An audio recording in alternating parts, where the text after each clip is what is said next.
മനസ്സിലെ മൗനങ്ങളെ ശിവസ്തുതിയാക്കിടുവാൻ മടിയാതെ മമ നാവിൽ വിളങ്ങിടണം.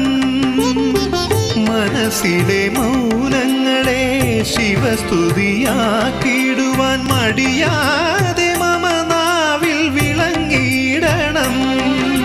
ശതസോമമുനിയെ പോലടിയനാ ശിവലിംഗം ശരണമായി തീരണം ഗംഗാധര. ശതസോമമുനിയെ പോലടിയനാ ശിവലിംഗം ശരണമായി തീരണം.